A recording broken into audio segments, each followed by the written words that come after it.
Haleluya, puji Tuhan. Hari ini kita akan membaca di dalam Lukas 12 ayat 35 sampai 40.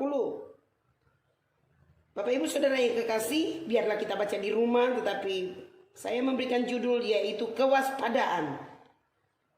Saudara yang kekasih dalam Tuhan, ya ini perumpamaan perihal kewaspadaan.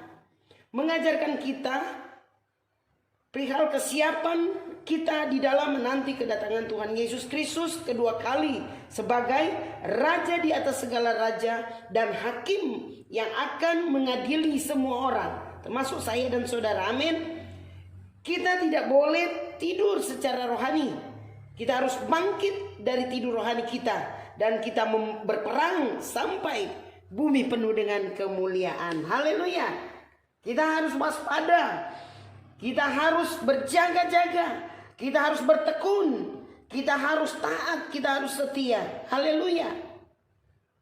Karena apa saudara? Tuhan Yesus Kristus akan datang kembali. Yohanes 14 ayat 1 sampai 3. Tuhan Yesus akan datang kembali sesuai dengan apa yang Ia janjikan. Haleluya.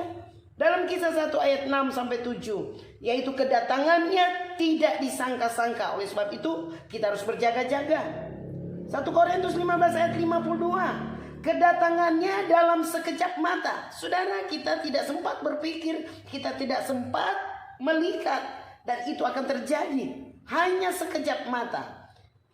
Dan di dalam Matius 24 ayat 3 sampai 28, saudara yang kekasih, Tuhan Yesus Kristus akan datang kembali. Tanda-tanda kedatangannya telah digenapi satu lepas satu. Amin. Bahkan saudara sudah membuktikan kedatangannya sudah di ambang pintu. Bapak Ibu saudara yang kekasih, yang kedua yaitu kesiapan dalam menantikan kedatangan Yesus Kristus. Kita harus mempersiapkan diri. Amin. Lukas 21 ayat 34. Jangan sampai kepentingan duniawi dan kesenangan daging dapat menghambat kita mempersiapkan diri. Dan dari Lukas 18 ayat 8, iman yang lemah dapat menghambat kita untuk mempersiapkan diri.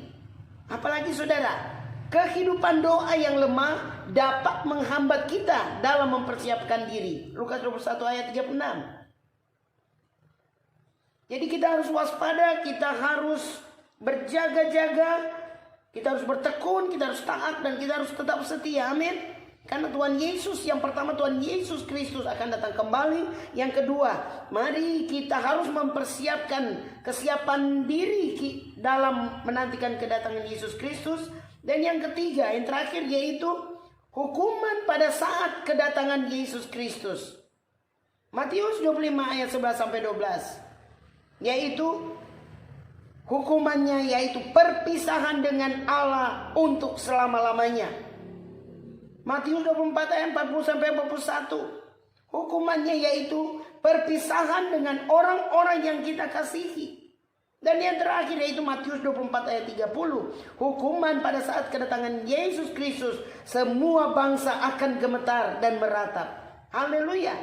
Puji Tuhan. Itulah perihal dari kewaspadaan. Oleh sebab itu, mari kita terus berjaga-jaga dengan situasi keadaan yang terjadi.